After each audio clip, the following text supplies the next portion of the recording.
What is going on, everybody? This is your host of the Colin Thompson Show. Colin Thompson, appreciate you guys tuning in. Brought to you by Not For Long Media, our friends at the original Fudge Kitchen. Thank you so much for your support. FudgeKitchens.com, shipping fudge and sweet treats across the country. Check them out, guys. Jersey Shore Fudge, cannot beat it. Ocean City, New Jersey, all the way down to Cape May. Multiple locations in those little towns all the way throughout there. Plus, they ship literally across the country. You cannot beat that. It's fresh. It lasts for weeks. I love it. You love it. Saltwater taffy, the whole nine. Check them out, fudgekitchens.com. Big thanks to our friends over at SeatGeek, guys. They are hooking it up. Promo code Colin Thompson, $20 off tickets over $50. Check them out. Again, promo code Colin Thompson. Check them out. SeatGeek. And then our new latest sponsorship, what I'm going to get into after our buddy Zach Gelb here is waiting in the wings, is our friends over at Som Sleep. I know we all struggle to sleep at times. This has been a sports sleep drink that I'm obsessed with. It's not just sports, but I just call it that because I've associated and found it through my time in football. It's called Som Sleep, SOM. Use promo code Colin, COLIN, Colin. Check them out. It's the best sleep drink. We're going to get into that here in a little bit, but I got Zach Gelb waiting in the wings. Lots to talk about. Temple legend, CBS Sports Radio legend. How you doing, brother? I'm doing great. And I was just writing down everything that you were saying because I'm going down to the Jersey Shore at the end of the month for an entire week. Wow. So I'll need to stop and get some fudge. And I'm sure sooner rather than later, I'm going to want to go to a football game. So I'll use that promo code for SeatGeek. If I need Carolina Panthers tickets, I don't know. Maybe I'll know someone that could get me into the building for free. But if not, and I have to be like a regular person, I'll use the SeatGeek code. Well, I'll say this as a wise person, not a man, can't say man anymore. A wise person once told me, nothing is free in this world. I have to pay for those tickets. And if I get them complimentary, we get 2 tickets to every home game complimentary. We pay the taxes on them, first off. And then second off, every ticket plus that, I'm paying like house ticket prices. So I'm not going to say all numbers. I'm saying is when I needed playoff tickets, the Bills Patriots this past year, Tyler Medikevich hooked it up for free. He's on a second contract. He's on a second contract. That guy. Yeah. Now he is getting crushed by the state income tax of the beautiful state of New York. So tell me about it. If we make the playoffs, when we make the playoffs, Zach, I will hook you up with a ticket for sure. Okay. I'll keep you to that. And you know what? I'll even do you the favor of I will pay for the taxes. Is that all right? Wow. The $25. Only if I could sit with Ed Foley's family. If I get to rock with Ed Foley's family, I'm good to go. People listening to this must be like, man, Colin's cheap. I promise you, I'm not. I just look at my bill at the end of the year for what I spent on tickets, and I'm like, I could have bought a house, a car. I could have put that on. You should have used your SeatGeek code, you moron. Then I could have double dipped. Promo code Colin Thompson. I'm going to be punching that in for every ticket. So what's up, man? What do you got going on? Talk to me about what's going on in your world right now. Yeah, so we just had a good week. I was on TV for some reason last week. They wanted to put my mug on television, so I did 3 or 4 days of television for CBS Sports Network, which is a whole lot of fun.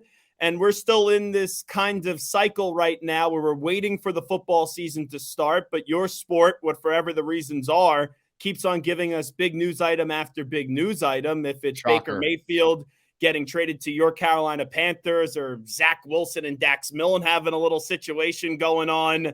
We've done a lot of football and the NBA. The offseason is better than the regular season, and we're all waiting to see what happens with Kevin Durant. So I've said it on here before. My co-host, producer, do it all man, Jack in the back. Jack Connell's a huge NBA, huge Sixers fan. And I'll be honest, I became a big Sixers fan. Obviously, does he only do the podcast like every third time and participates in a lot of load management since he's a Sixers fan? Oh, and randomly says his back hurts. Shot at Jack in the back, and he's not even here to defend himself. He gets a day off finally. Load management day right there. He's down the Jersey Shore. He actually went to the Fudge Kitchen. Check it out, fudgekitchens.com, shipping fudge and sweet treats across the country. He went to Fudge Kitchen today and got some fudge too because he's bringing it home. It's his last trip down the shore, I think, for the summer. So Jack in the back's not even here to defend himself, but he's a big Sixers fan. I was obviously Mutombo, Allen Iverson, or that era was undeniable, just fantastic. Pat Croce, was a family friend. That those good times, and I get to talk to Pat and share stories about them. Those days are fantastic. But I'll say this, I got into them through college. My roommate Fitz and I went from Archbishop Wood together to Florida together, and he was a diehard Sixers fan. And I'm born and raised in Philly, so I watch them. But then when they stink, they stink. I'm very fair weather Phillies fan. That's not really Philly. Philly's always dialed in their teams. But this is kind of how I was raised. Big time Flyers fan, no matter what.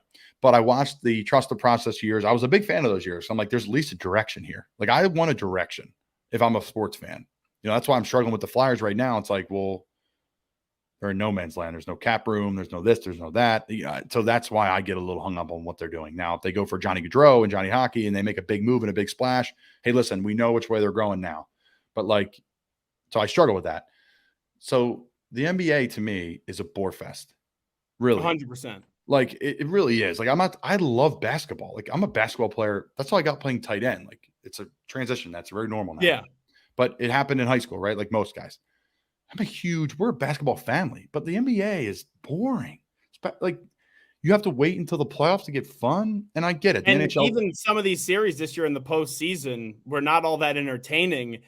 I like the NBA, but I will say the product in the regular season, it's kind of irrelevant. There's not a lot of times where we talk regular season basketball unless if there is drama associated to it. And the NBA players do more than enough to provide drama with all the trades, in season, off season, all of that. But I just don't know who's going to play on a night in and night out basis. Now, if I'm a fan of the Toronto Raptors, let's say, when they had Kawhi Leonard, you may be bitching in the regular season that Kawhi misses 22 regular season games. If you win a championship, you're jumping up and down like a fat kid in a candy store and saying bleep you to everyone else that has a problem with load management. So I understand load management to an extent. The problem is not everyone is the Toronto Raptors where it results in a championship. And yeah, Kevin Durant got hurt this year. Kyrie Irving got hurt. You look at the Clippers.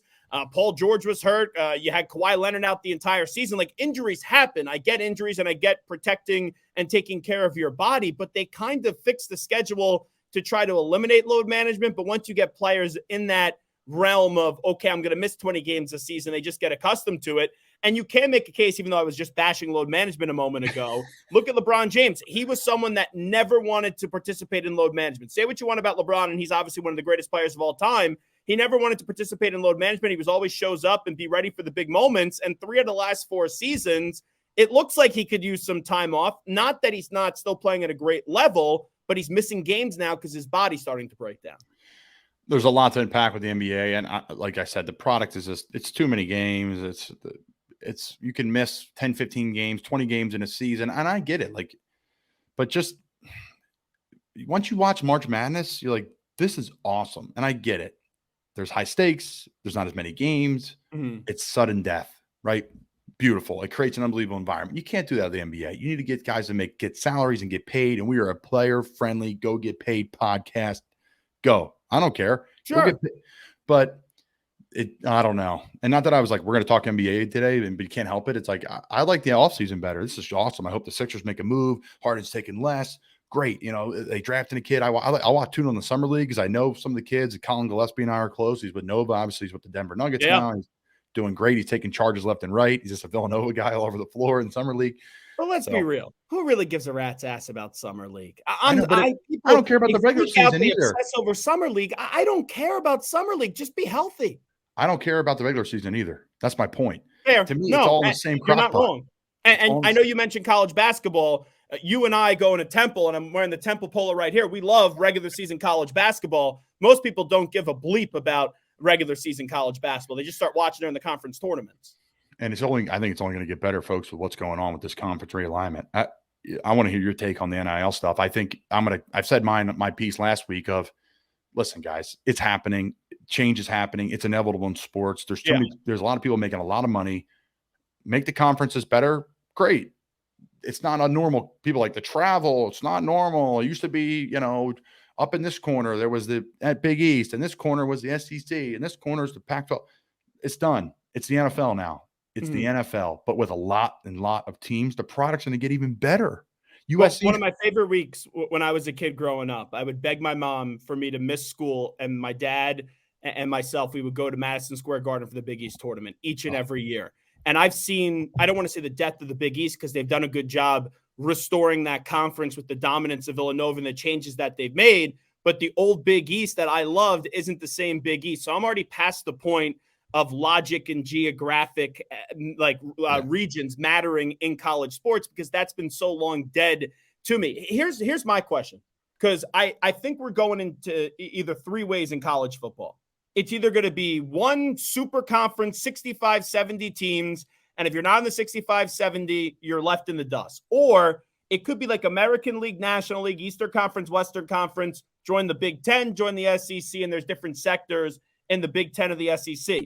But I have the thought, and I'm sure you have a similar thought as well, and you've seen it from big-time college football at Florida, and then a smaller school that was able to make an impact when you were there at Temple University. I wonder what happens to these non-Power 5 schools. So what I think really happens is, and this is what I hope happens, Big Ten, SEC, and then it's the reject conference or everybody else, if you want to include the schools that didn't leave the Big 12, that didn't leave the ACC, that didn't leave the Pac-12. I would kind of have those three conferences go from the Power 5 to the Power 3. Well, I'll say this. I think a small school, if you consider Temple in a small conference, they would be joyous to be a part of the leftover group, because then you have like 100%. Whoever be in that from the Pac-12 and the Mountain West, and I think that'd be really cool.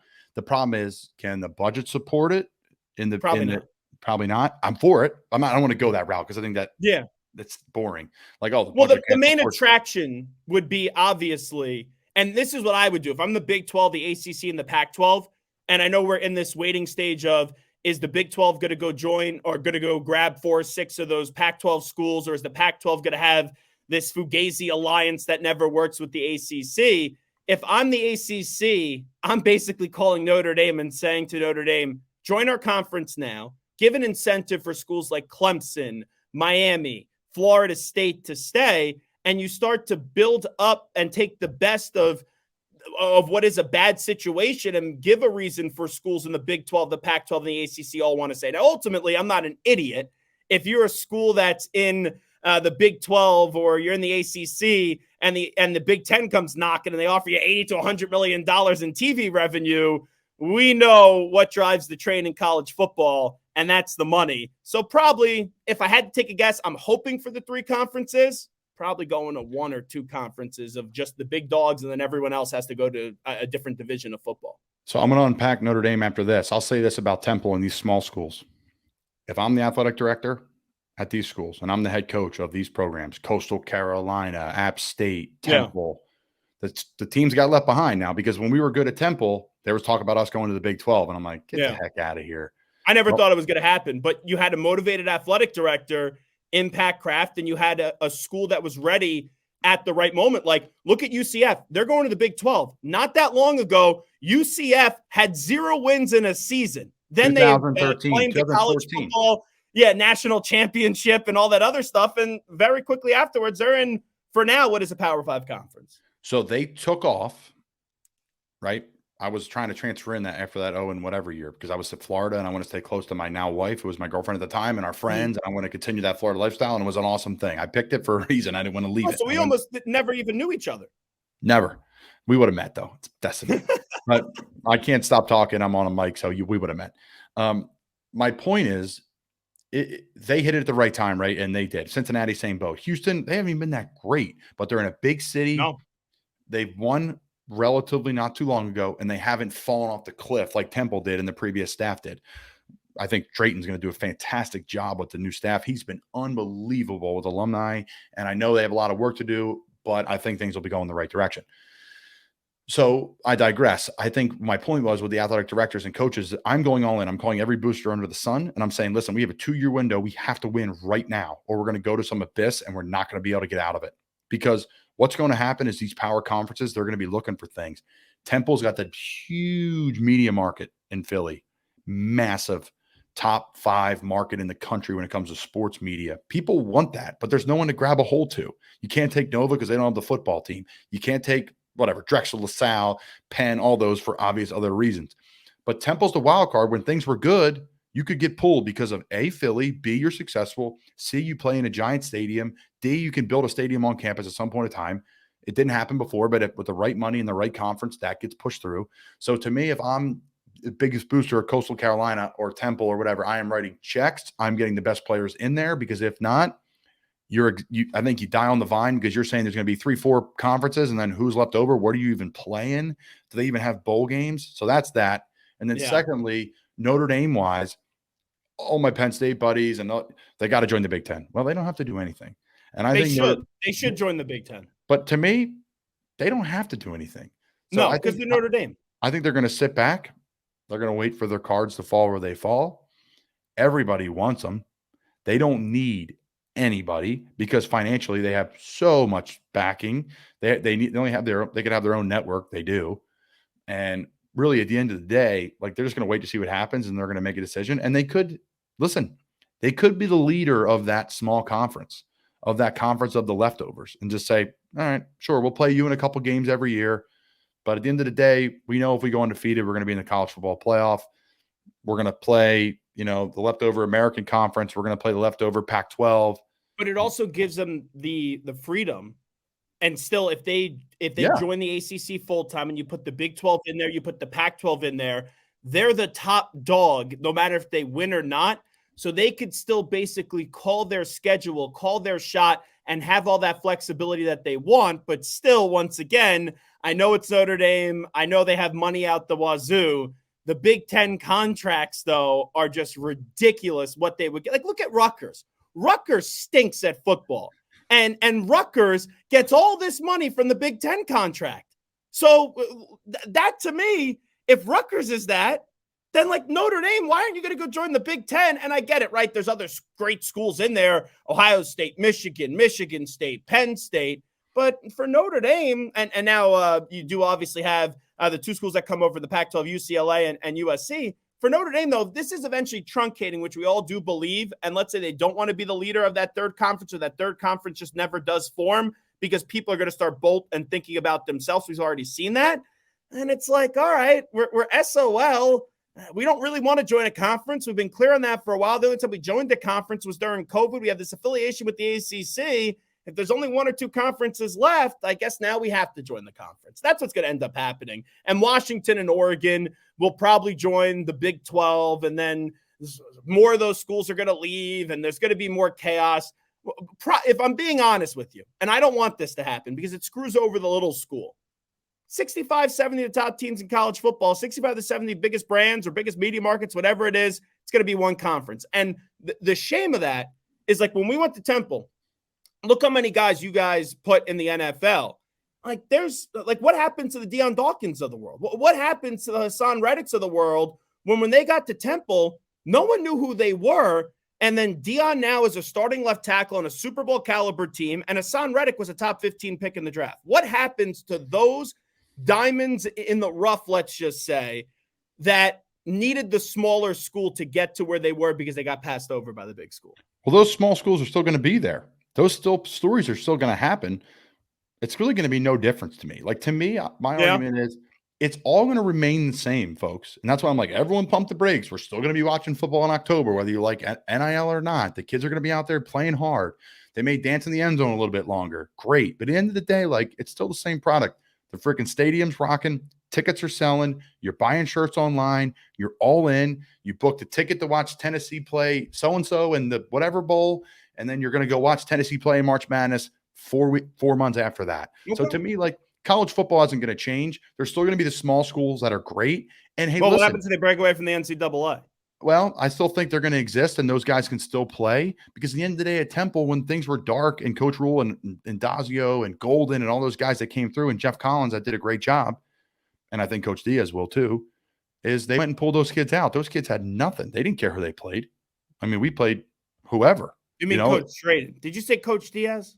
What did I say? Drayton? Did I say Diaz? Yeah. What are you trying to get under my skin? We don't. No, I was just saying the lineage there, because he was a part of the lineage, whether you say it or not. 17 days.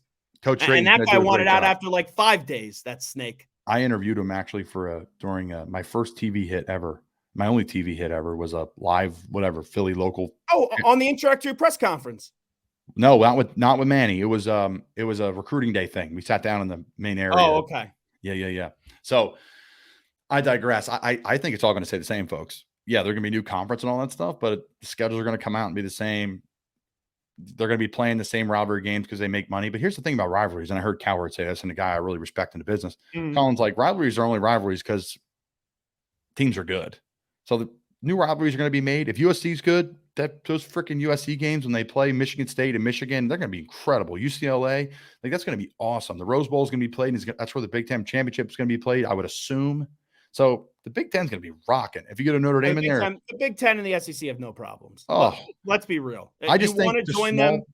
Yeah, no, I hear you. They're the most attractive girl at the prom. Both those conferences. The small ball stuff, though, it's going to be the same. Okay, but I hope you're right. If they make one big small ball conference, I think it'd be cool. That would be Coastal, App State, Temple, ECU, Charlotte, like they're great cities. It'll be great for all their sports. I think that's good. I digress. We can talk about it all day. I want to move over to your tweet about today. I sent it to you via text. Quote, whenever I got to MetLife Stadium, I always think it's a waste of money. They could have done a lot better job with the money spent. It's the exact opposite, though, when you go to Citi Field. Been open since 2009, and it's still a great ballpark. Food is spectacular and always something new, end quote. Follow Zach Gelb, at Zach Gelb on Twitter. Talk more, brother, because I have my take on MetLife as well. MetLife Stadium's a dump. And this is coming from someone that lives in the New York area. And I'm not a proponent. I'm not an advocate for a dome stadium. So I would never want to see a dome stadium in the New York, New Jersey area because I like football weather. I think that's also an advantage for the local teams, like this new Buffalo stadium that they're trying to build. You're going to put a dome on that? Forget about it. The Jets and the Giants, they don't need a dome or a retractable roof, but you could still make it a good stadium with it being an outdoor stadium. And every time I go there, it just looks like a metal blob and it has no personality. I know the Jets and the Giants both share the stadium, so they had to make it kind of down the middle because when the old Giants Stadium was open, there's a reason why it was called Giant Stadium, and it was clearly a Giant Stadium. But whenever I go there, I'm never blown away by it. And I go, oh, they spent that much money on it. It's a disaster. And I went to the Super Bowl. I'm wearing the hat right now at SoFi Stadium. That place is a palace. It's like a 5-star resort, and it's unbelievable. Now, Citi Field is an outdoor stadium, baseball stadium in New York. Opened since 2009. When they first opened it, people go, oh, it had no personality because the Wilpons wanted to just pay homage to the Brooklyn Dodgers and look like a lot like Ebbets Field. But once you really started to enjoy Citi Field, and also they have new food additions. Like me and my buddies, we went to the game the other day. We had these General Tso's chicken nuggets, nachos, a filet mignon cheesesteak. The food there is effing good. You go to MetLife Stadium, I go, you got crappy football, crappy food, and a crappy looking stadium. Okay, so someone that played for the Giants, I have the utmost respect for the Maras and everybody included in that building. They were first class through and through. I was blown away, and they are the beacon of the NFL when it comes to that. They are first class. MetLife Stadium, I played an XFL game in there. I played NFL games in there, regular season and preseason. I'll say this. And here's the only reason why I want it to be a dome. Sole reason why. If they were any other location, if they were in Buffalo, if they were in Pittsburgh, I would say no dome. But you are in the entertainment capital of the world. Sure. I'm building Jerry's World. I'm building a mall next to it. I'm building everything under the sun attached to it. I'm building a hockey arena. I'm making that place. I'm attaching it to the racetrack where the horses run right there. I am making that a sports mecca that's convenient, Christmas shopping, craziness on steroids. I'm building bars all around the place, make it look like Fenway Park where you walk in and it's Wrigleyville and it's because you have two franchises. You're in the entertainment capital of the world. Make it indoor like you're at the Trop in Atlantic City where you're walking around and it looks like it's outside, but it's really inside. Find a way to make it work. I build Jerry's World on steroids. And because here's why. You could have literally Mecca March Madness there and bring it back. March Madness. You could, but you have it anyway at Madison Square Garden. But I'm saying you could pair it with the Garden. You could pair it with the Garden. You would get a Final Four. That's what you would do. You get Final Four and Super Bowls if they had a dome at MetLife Stadium. Super Bowls, Final Fours. It had a Super Bowl. Well, it was freezing. It was outdoor. And No. The Super Bowl between Denver and Seattle. The actual day, and I was there. you wore layers and layers and layers, and you started to get to the stadium and you started taking layers off. The NFL made a deal with God for that Super Bowl because the next day, Colin, when everyone was trying to get out of town, mega snowstorm. The actual game, it was warm.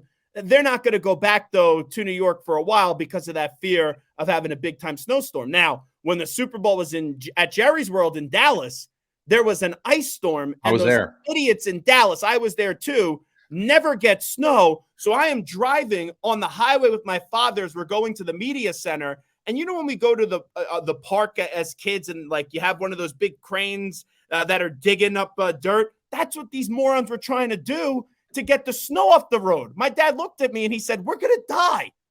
We thought we were going to die. So even if you have a dome, you end up getting snow. And I saw, right, a few of those seats had problems for that Super Bowl. Remember in Minnesota that one year when the roof caved in and they had to go play at the Golden Gophers Stadium. I think that was the year where that stadium was so old, though. That new Minnesota stadium is unbelievable, though. That's one of my favorite stadiums. My point is this. Very cool. If it wasn't New York City right next to it, Buffalo should be outdoors. Pittsburgh should be outdoors. But Philly. That's not New York. I hear you, but New York is the entertainment capital and sports hub. Sure. Create the hub, make it a mecca. Walk around the turf, make it a 365. They just did it in our stadium in Charlotte. They turfed it. Devastating for a player. Best grass in the NFL. Mr. Tepper decides to turf it. Think about the business it's brought. So this was last year opening weekend in college football. I think like Charlotte played Duke, App State played ECU, Clemson played Georgia. 3 straight days. That brought in at least $1 billion for the city of Charlotte because it's turfed. If you're doing that in New York in the off season, having huge concerts, having all that stuff all indoors, it becomes a massive spectacle and becomes more of a hub. That's all I'm saying. Make it a hub. Is it disappointing for football? I get it. I'm the guy that I love the fall day. I was the idiot that went to Buffalo this year in that -2 degree football game, Patriots and the Bills, and I had to stand on cardboard in 7 layers, and my feet were still cold and as sore as could be. When I was leaving the stadium, I had a good parking spot. It took me 45 minutes to walk to the parking spot, which only should have been a 5-minute walk. I'm just a sucker for bad weather at football games. There's something to me when you got a crowd rocking. No one could even feel any part of their body. It's 2 degrees. You got the fans going nuts, and you have a team trying to go win a playoff game. That to me makes the NFL for some of those Northeast cities. No doubt. And Pittsburgh, keep it. Philly, keep it. Buffalo, keep it. But I would do everything that they're doing in LA. You've lost your roots. That's what you have. You're now a Charlotte guy. You want to go have caviar in Dallas with frickin' Jerry Jones. I need the New Jersey, Philadelphia, New York, Colin Thompson that I And look what it got you, complaining about the stadium. You know what? The headline of this podcast, Colin Thompson has become soft. That's what it is. Hey, look what it got you. You're the one tweeting about how you hate a stadium. So my point is, MetLife sucks. You could have a great outdoor stadium. It's not MetLife. Now, how about this? Could you? Well, listen. I'm going to stand firm on this. Standing firm on it. It's a mecca of the world in entertainment, not just our country. Sure. You know, you were working that. The thing. When you are the best, when you're the best looking girl, you don't need to change things to appease everybody else. I'm still getting the NCAA tournament here. I'm still getting all the big rock stars here and all the rappers here. It's over. Still happening. They're all going to LA, just like 2 NFL teams, just like the NFL Combine. That could all happen in New York. You could have the Jets and the Giants. Why do we need the Combine? Why do we need a bunch of guys running around in shorts and a T-shirt and doing stupid tests? We don't need that here. Could have the NFL draft in there. They had it for years, and then they got rid of it because they wanted to take it to other cities. Because there's more going on. You think I'd miss seeing Jets and Giants fans booing whoever the pick is? Even if the pick's going to be great or everyone just, who cares? I'm fine with the big events being somewhere else because then I get to go to the big events. And I'm better off getting to go to a New Orleans Super Bowl or this past year Las Vegas for the draft. I don't want those things to be regularities in New York because then I don't get to travel. I'm here all the time. Yeah. Your arguments aren't strong. You're saying you want to get out of the city. I love it though. It's a great city. It's the best city on planet. You think I want more people at Katz's Deli? I already have to wait 45 minutes to get a bleeping pastrami sandwich. You think I need more people during Super Bowl week preventing me from getting my pastrami? You would think as a local there, you're going somewhere else other than Katz's. Oh, Katz's is great. Is it the best? Pastrami sandwich wise, I love going. I don't go there all the time. Then you guys would be asking me to play offensive line for the Panthers this year, even though you made some improvements. Yeah. But yeah, no, I go like 2 or 3 times a year, and there's nothing better to me than the samplers that they give you. You try all these things, you know what you're getting all the time. You get the pastrami, you get it with mustard, and then you get well done French fries, and maybe even crack open a beer, and you're good to go. Wow, the great Zach Gelb. Last question before I wrap things up. I have a question actually. Yeah. Go ahead. Foley, I got to pull this up. Did you see his crazy? You know White House subs, right? I do. They're delicious. He doesn't like the cheesesteak at White House subs. Now, he was talking about D'Alessandro's. I love D'Alessandro's, but he's telling me you need an Italian sandwich or a meatball hero first at White House compared to the cheesesteak. I think the cheesesteak at White House. Now, every time I go, I'm at Atlantic City after a night out at the casino, so I probably need that extra grease the next day. Absolutely. But anytime I get the White House cheesesteak, I think it's phenomenal. Well, I'll say this. The great Ed Foley's taste buds are seasoned. They are, that's the right word for it. They're seasoned. So I trust him. Now I'll say this, their cheesesteak is fantastic. Their Italian hoagie is fantastic. So if he's sitting here and he's on this crazy measurable scale, but listen, when you're in the elite company, that's one of the places that's popular. That's still really good to me. Like the popular ones, they don't get me excited in Philly anymore. Because I feel like there's some good ones. I'm saying Jim's is good, and I like. Yeah, Jim's is overrated. Let's be real. Jim's, Pat's, and Gino's all overrated. Overrated. And Tony Luke's in South Philly, the pork Italiano broccoli rabe, maybe the greatest sandwich of all time. Their cheesesteak's solid. It's like good stuff. At the end of the day, like it's good stuff, but it's overrated and good for them. Great business model. But I can get it in Bucks County, just as good. And well, the 3 best cheesesteaks I've ever had. This is going to probably create a lot of problems because you know how passionate and how much people fight about this, us being 2 Temple guys. Mama's in Bala Cynwyd is phenomenal, and it's for big dogs only. D'Alessandro's is one of my favorites. And then I do like John's Roast Pork. I think they make a phenomenal cheesesteak. The one I haven't tried yet, and it still annoys me to this day, and I haven't been in Philly for a while there, visit here and there, is so supposedly Angelo's Pizzeria. The pizza and then the cheesesteak is one of the best in the city. So I have to try that next time I'm there. Well, El Presidente there, Dave Portnoy, and he was blown away by it. Everyone's blown away by it. My buddy said he called like 250 times one time, just boop, boop, boop, boop, boop, boop, boop, until they picked up just to get it to go order. The place is mom. Good for them. What's the best food for the by the Panthers in Charlotte? You could only go 3 places. Where do you go to? I go to Mia Michi, which is up at Lake Norman's, an Italian place. It's unbelievable. Guys from Utica, New York. Nicky Bonbon. Is it good Italian down there? It's fantastic. This place is good. He makes these Utica greens, which is like a collard green stuffing. Oh, look at Italian meat. You're getting so snobby and soft now. I'm telling you, bro. This place is telling you with garlic bread. It's incredible. It's incredible. Foley likes it because you're even though Foley had a wacky taste. Foley's the other day. I trust Foley. Food. Charlotte. I say this about Charlotte. You have like one of everything that's really good. It's Italian, not like City where you got like boom, boom, boom, straight through. So gotcha. I probably can't rack off a list of you like that. I have my little places I like to go. But so you got to stay in shape too. Listen, Zach, I'd rather train hard and eat a little better, eat a little worse. Yeah. Well, how about this? Dion, when I went down to Florida, Joe's Stone Crab, I invited him out. I said, this is one of the best restaurants you're ever going to go to. He goes, I'm working out. All he did was get soup. He got soup. That's a dude that's dedicated to his diet. Weak, though, if you ask me. You got to have the stone crabs. You got to have the lobster mac and cheese. You have to have the fried chicken. Oh, it's one of the best meals ever. You can make the argument that the soup, you can make the argument that the soup's worse for you than stone crabs. I mean, just have a bushel of stone crabs, Dion. You just signed a big ticket in New York. Yeah. Well, Yeah. I think that was before the contract. Yes, there you go. Okay, as we wrap things up here, I had to ask a baseball question. How are things going to shake out here in the NL East? Phillies are getting hot. Mets are on fire. How's it looking in the NL East here?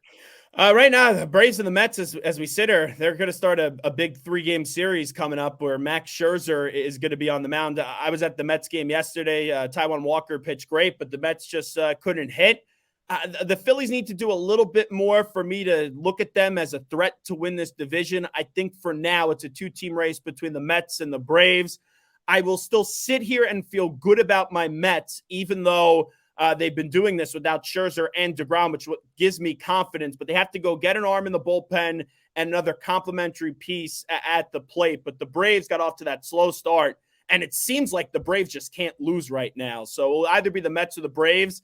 My cabase is telling me the Braves, but I'm not paid to give you an opinion that's unbiased. So I will tell you that the Mets are going to win the division still. What do you think about the drama with Freddie Freeman? That's wild. And it's died down a little bit. I don't know if I believe that the agent didn't give him the final offer or not. I just truly do not know.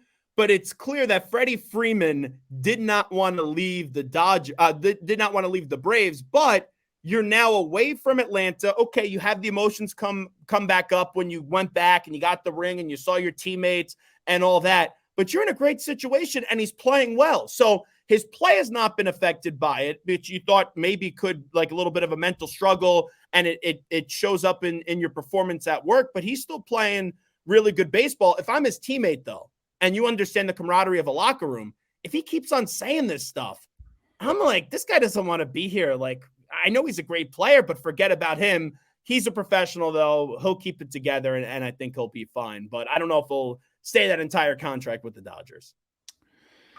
That's the great Zach Gelb, Temple University graduate. Hopefully our Al's turning around this year. I think Drayton's the guy.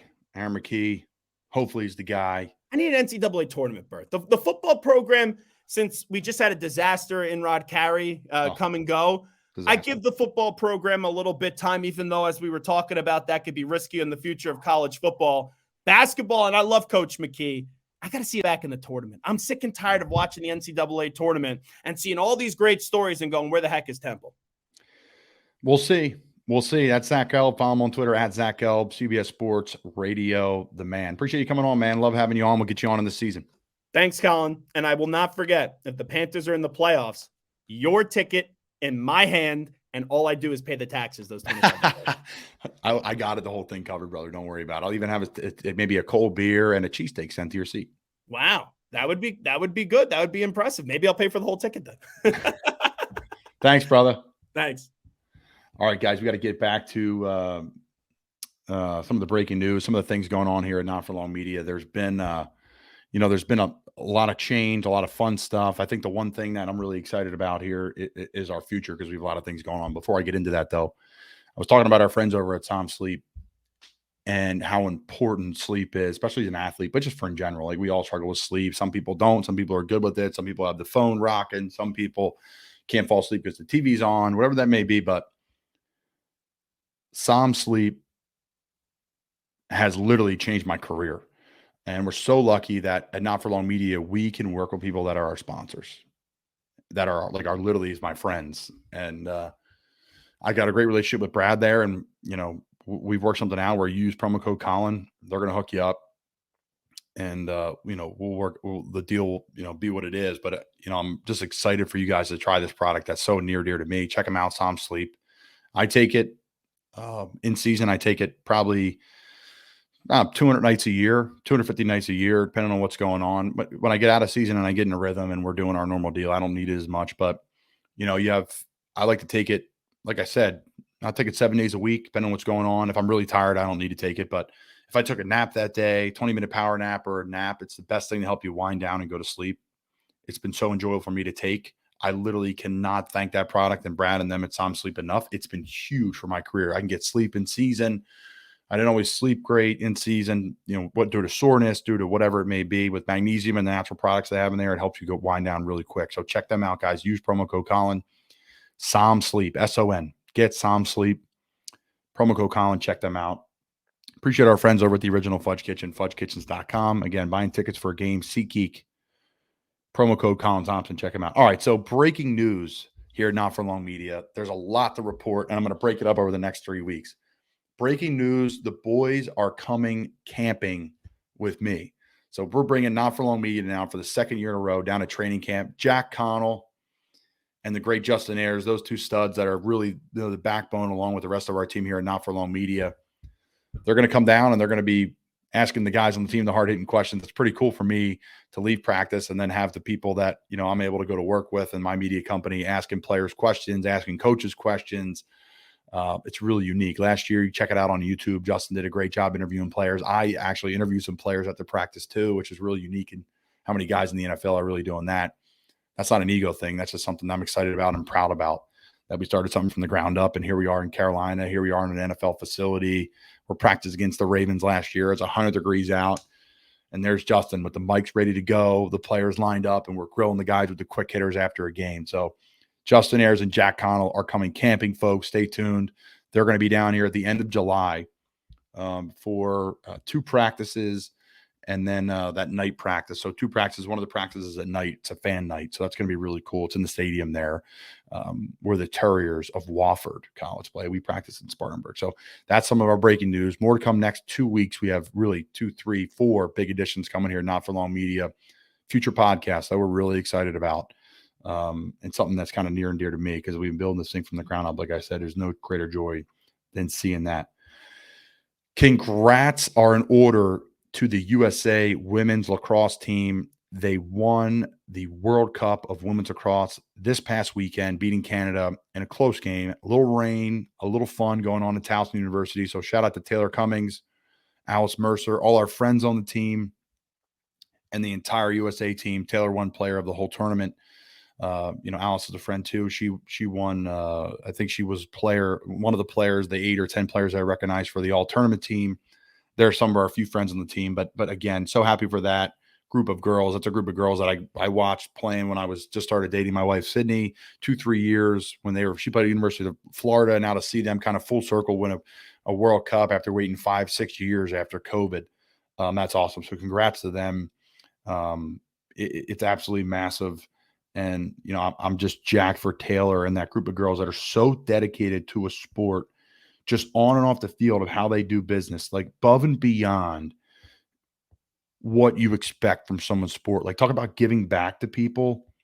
It's just incredible what Taylor and that group of girls do in growing that brand of women's lacrosse, the advocacy for it. It's not normal. And it's so commendable what they do. So shout out to them. Obviously, guys, it's not one of the biggest sports in the world, right? When it comes to sellability and it, the viewership and all that, but they have pushed and they have pushed and they've pushed and they've got it on these big, networks. And it's credit to them. It's credit to Taylor. It's credit to that team.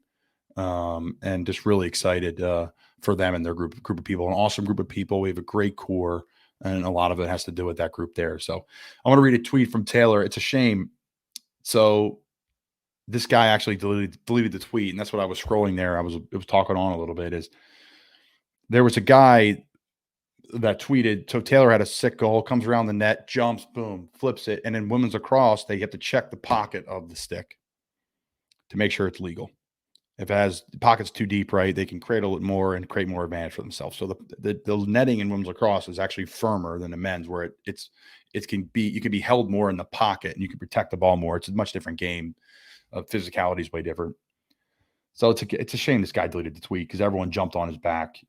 Taylor's tweet got 68 retweets, more than that, 100 retweets, I should say, 1,500 likes, and this guy released a tweet. So that's a cop out on my man. That's a shame.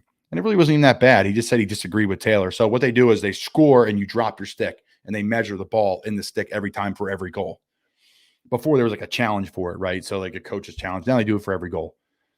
Well, the guy says, like, this is, if I was a coach or I was a player, I would never want my kid to see this. This is it. Taylor scores a sick goal, biggest game of her life, goes around the net and rips it in. Probably the coolest goal in her career, one of them. Most important, at least at this juncture. And she slams her stick down, sick, because you got to drop your stick anyway. She spikes it, awesome, no big deal, no harm, no foul. So some guy tweets, if I was a parent and I was a coach, I would want anybody to see this. I wouldn't want anybody to replicate this or whatever that may be in that direction of like the go home, like get off my lawn crowd of like, hand the ball to the official type guy. So Taylor tweets, quote, "When you've trained for one game for decades, every moment hits so hard. I sincerely hope that your daughter gets to experience the joy of competing for a gold medal one day. If and when she does, I'll be cheering her on and will love watching her celebrate proudly with her teammates." End quote. First class Taylor all the way. No shocker there. Unbelievable. Bravo, Taylor, again. Just kind of the beacon for women's lacrosse world publicly and how to do things the right way. And I tweeted this. I used to be the hand the ball to the ref guy, but once you find out how short-lived it is, I don't care anymore. Spike it. So my whole life, I was the hand the ball to the ref guy, first class, got to do all that stuff. But first class is just living the game the right way. It's not how you handle yourself. Obviously it is how you handle yourself in that respect, how you treat people with respect. But there was no disrespect by Taylor on that play, just respect for the game, the grind, the process.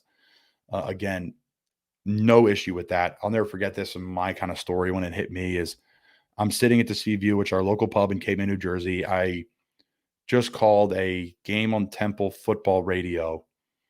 I think we played like at, say, ECU on a Saturday night. I flew into town. I landed at Philly like 3 a.m. I got in an Uber or I got in my car. I drove to a hotel in Philly. I stayed the night, got up in the morning after like 4 or 5 hours of sleep, not even, and went over to South Philly and did the radio with 97.3 ESPN, South Jersey, and worked with Tony Bruno and Joe Kraus and Mike Gill and those guys in South Jersey, John McMullen. And I did an Eagles pregame show, which was awesome. And it gave me a lot of reps in front of a mic and talking and being articulate and all the great things you need to do to be good at, this job that I'm doing now. And I did my podcast through it all too, but I was coaching football and I wasn't playing, I was training. And, long story short, I went back to Cape May and I would always get back because the game show, the show would always end an hour before the games. And I would get back and I'd just go right to the Seaview. I'd miss whatever the first 5 minutes of the quarter because it'd be about an hour and a half to get down there. The games will start around like 1:15 after all the national anthem and all that stuff. So I sit down, I'm sitting at the bar and, I grabbed myself a drink or whatever it was. I may not even have a drink or anything. I was training Monday. So I just grabbed myself a water and some wings and just watching the game. And someone from the Ravens scored and there's a huge Ravens contingency there. And they're all my family friends. And they were furious that the guy celebrated in the end zone, didn't hand the ball to the ref. And I used to be that guy too. Like, man, just hand the ball to the ref but it hit me as I was sitting in the bar, not doing what I love the most, not doing what I work every single day for, and I'm watching my friends do it. I just said, screw it. Now, I haven't had many opportunities to score and do many things with the ball, but go crazy, man. You only have one shot at this thing, so go crazy. Congrats to Taylor. She slammed the stick. She scored a goal in the freaking World Cup, women's lacrosse. They don't have Olympics. This is the next best thing. She has a gold medal. Their team has a gold medal.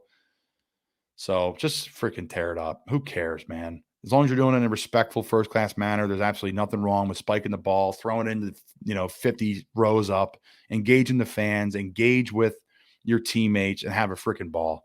The stuffy, get off my lawn crowd, it's over, man. I'm sorry. I feel the same way about what's going on in college football. Change is inevitable. Get with it or get passed up. So congrats to Taylor. Congrats to their team. Champs. The other thing I want to rip on here, and we could pull it up and maybe we can put this up, is I don't know if I didn't watch the WNBA All-Star game, but I saw a picture of whoever won it today, and I just had to click on it. But the trophy for the WNBA All-Star game, the winner, the MVP of the game, literally got a trophy that was the size of an iPhone. Ridiculous. The size of a notepad. Ridiculous for the MVP. Now, I didn't watch the game. I'm not setting my alarm to watch the WNBA All-Star game. I've never watched a WNBA regular season game, I'll be honest. I watch women's college basketball because our friends Nell and Mickey are coaches at Georgia Tech. I've watched other games before too, March Madness, UConn, whatever, Notre Dame. But I'm watching a WNBA game, and I don't plan on it. But that's ridiculous that they gave that little trophy like that. Like that's like someone who holds like the little bass, the small bass up to the mic to make it look like they caught a huge largemouth bass. So shame on the WNBA. You're trying to grow your brand, similar to what someone like Taylor and Team USA are doing. Pick up. pick it up a little bit. It's not a good look by the WNBA. So, guys, I appreciate you listening to me rant. I appreciate everyone tuning in. Zach Gelb and I know each other from our time at Temple. Zach covered us at Temple when he was a student, when he was a professional after that. So again, it's great, having someone on like Zach, because we're kind of, moving in the same direction. I'm a huge fan of his show. First off, huge fan of Zach as a human, as a great guy. He's done it the right way throughout his career. So check him out on CBS Sports. Follow him on Twitter at Zach Gelb. He's got a great following, and he's just a great guy. And lastly, for me, again, really excited from our partnership coming up with Som Sleep. Our entire podcast family, Not For Long Media, will all have the partnership. Use their promo code, support their different podcasts, support our friends at Som Sleep. It's a drink. I would say the size of like a Red Bull can. It's sweet. I like the sugar-free. Some people like the sugar. Test it out. Let me know what you think. I sleep fantastic through the night. I love it when I take a nap, because sometimes you take a nap and you can't fall asleep at night. I love that. And it really winds me down, calms me down, and forces me to go to bed because my eyes start slamming shut. It's not that aggressive. And I think the best part about it is in the morning, you're not groggy, which is such an awesome thing for those that have taken like NyQuil or taken all these, heavy magnesium things. Som Sleep's the best. So guys, check out our friends at Fudge Kitchen, fudgekitchens.com, shipping fudge and sweet treats across the country. Can't wait for my mom to send me, she's down the Jersey Shore, a box of fudge to us in training camp. It's always a highlight moment for the guys there. I'll hold it as long as I can. I'll hold back as long as I can, but I'll treat the guys there at the end of camp to some sweet fudge and sweet treats from our friends at Fudge Kitchen, fudgekitchens.com. Check them out, shipping everywhere. And then our friends at SeatGeek, appreciate your support. Promo code Colin Thompson. Hope you guys enjoyed the episode. Again, congrats to Team USA Women's Lacrosse team. WNBA, pick it up with the just ridiculous trophy the size of an iPhone. And again, I hope you guys enjoyed the Zach Gelb episode. More to come in Not For Long Media. A few new podcasts I think everyone's going to like. So I appreciate you guys, and I'm looking forward to what's next in Not For Long Media.